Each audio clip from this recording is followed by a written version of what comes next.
Assalamualaikum warahmatullahi wabarakatuh. Sahabat Akang Sepuh channel, sahabat petani kampung yang berbahagia. Alhamdulillah pada malam hari ini kita masih diberikan kesempatan, masih diberikan kesehatan untuk bisa saling bertatapan walaupun hanya sekedar dalam siaran. Sahabat Akang Sepuh channel, sahabat petani kampung yang berbahagia. Pernahkah kita bertanya, siapakah sebenarnya kita ini? Dari mana kita berasal? Apa warisan kita? Dan mengapa kita, manusia Nusantara, begitu mudah dipaksa untuk tunduk kepada narasi-narasi yang tidak pernah kita periksa? Mengapa? Untuk merasa mulia saja, kita harus mengaitkan diri kepada bangsa lain. Mengapa kita begitu rendah diri, bahkan di tanah kita sendiri?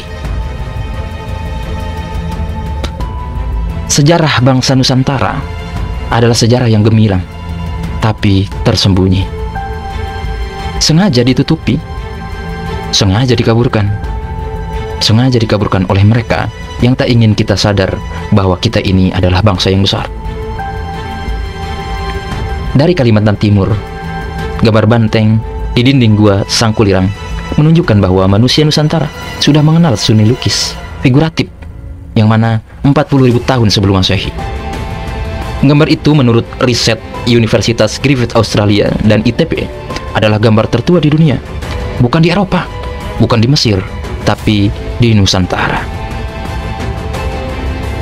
Kita membangun Gunung Padang ribuan tahun sebelum piramida Mesir berdiri. Kita membangun Candi Borobudur bersamaan dengan masa dinasti Abbasiyah, membangun istana di Karbala. Kita memiliki arsitektur, musik, kebun, dan sistem kemasyarakatan yang canggih, bahkan sebelum Barat mengenal pencerahan. Kita adalah manusia yang agung. Kita bukan pendatang, kita bukan rakyat inferior. Tapi semua berubah ketika kolonialisme datang. Belanda datang bukan hanya dengan senjata, tapi dengan tipu daya. Mereka tahu bahwa kekuatan bangsa ini bukan hanya ada di tanahnya, tapi di dalam jiwanya. Maka jiwa itu harus dipecah, harga diri itu harus dihancurkan, dan sejarahnya harus dibelokkan. Di titik inilah kolonialisme diam-diam membentuk sebuah narasi yang jauh lebih berbahaya dari peluru.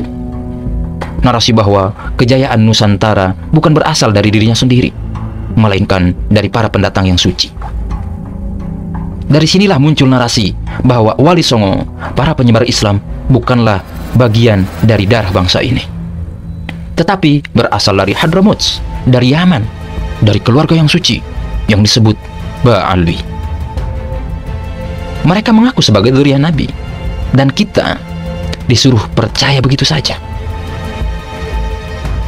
Pertama, mereka datang sebagai tamu. Mereka datang sebagai pengungsi. Mereka hanyalah imigran. Mereka kelaparan. Sebelum adanya distorsi, sebelum adanya ingin dihormati, sebelum adanya fenomena kultus, sebelum adanya doktrinisasi yang melekat yang diajarkan kepada bangsa ini. Kemudian setelah itu mereka mengaku sebagai saudara, lalu sebagai guru, kemudian sebagai yang harus dimuliakan tanpa kritik, sampai akhirnya mereka berdiri di atas sejarah kita sendiri. Mereka tulis ulang silsilah Wali Songo. Mereka klaim bahwa Sunan Gunung Jati, Sunan Ampel, Sunan Kalijaga, dan sebagainya ialah keturunan daripada klan Ba'alwi. Bukan cukup sampai di situ saja. Makam-makam para wali dikuasai oleh mereka. Silsilah para ulama disisipkan nama palsu. Rakyat dilatih untuk menyembah gelar, bukan ilmu, bukan akhlak, tapi gelar. Lalu yang terjadi adalah ini. Muncullah kasta dalam umat Islam di Nusantara. Kasta dzurriyyah dan non-dzurriyyah. Kasta yang harus dicium tangannya dan kasta yang harus membungkuk.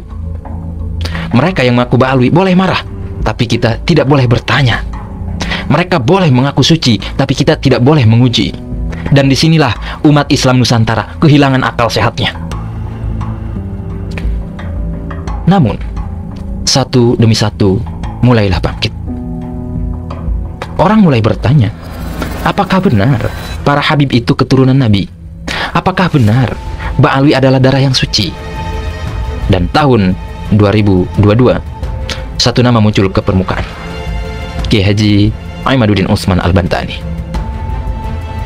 Beliau bukan pembenci, beliau bukan provokator, beliau adalah peneliti, ulama, santri, intelektual. Dengan landasan ilmu nasab, sejarah, nalar, beliau menulis sebuah tesis ilmiah yang menyusun ulang secara objektif. Tesis ini disambut oleh banyak pihak, termasuk lembaga negara.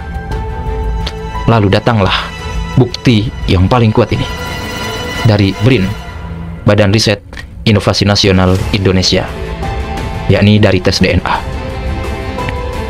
Hasilnya mengejutkan memang, bahwasanya sangat kuat ini.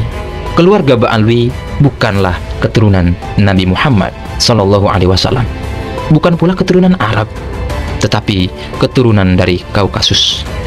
Selesai. Klaim habis di situ. Nah, dari sinilah lahir sebuah gerakan rakyat.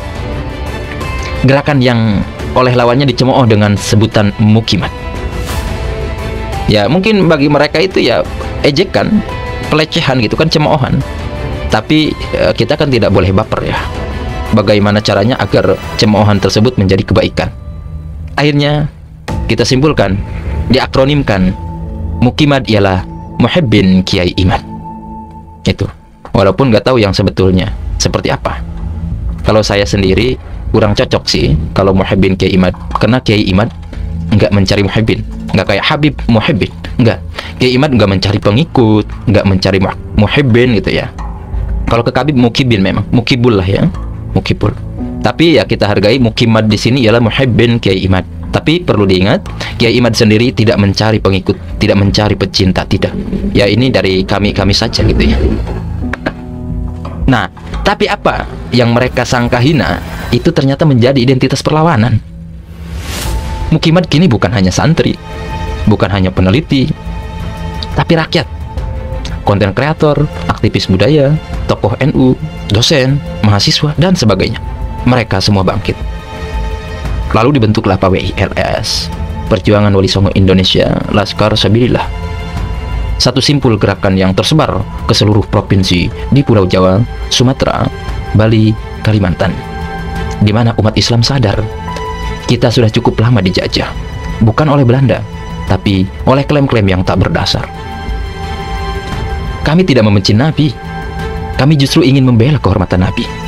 Dari mereka yang mencatut nama-nama Nabi, mencatut nama kemuliaan Nabi, mencatut nama beliau untuk menuntut hormat duniawi. Kami tidak membenci habaib. Kami hanya bertanya, apakah benar gelar kalian yang sering digembor-gemborkannya itu memiliki sanad? Jika tidak, ya kami tidak wajib sujud pada mitos kalian itu, tidak wajib sujud kepada doktrin-doktrin yang kalian gembor-gemborkan itu. Mukimat hari ini bukan sekedar label. Ia adalah gerakan dakwah sejarah ya. Ia adalah gerakan sejarah, gerakan perlawanan terhadap feodalisme spiritual, gerakan kesadaran nasional keagamaan, gerakan umat Islam Nusantara yang ingin menatap masa depan dengan kepala tegak, bukan membungkuk karena dusta. Dan sekarang kami berkata, cukup sudah kebohongan ini. Kami tahu siapa leluhur kami. Kami tahu siapa yang menyebarkan Islam di tanah ini. Kami tahu siapa kami. Kami adalah mukimat. Kami bukan pemberontak. Kami pembela kebenaran. Kami bukan pelawan Nabi, pendusta Nabi. Justru kami penjaga kemuliaannya. Kami bukan penghancur persatuan. Kami sedang membangun fondasi peradaban yang jujur dan merdeka. Bangsa besar harus punya sejarah yang benar, dan umat yang cerdas harus berani mengoreksi keyakinan yang dibangun di atas kebohongan. Mungkin hanya itu saja yang bisa saya sampaikan. Kurang lebihnya mohon dimaafkan. Akang Sefu Channel, wallahul muwaffiq ila aqwamit thoriq. Wassalamualaikum warahmatullahi wabarakatuh.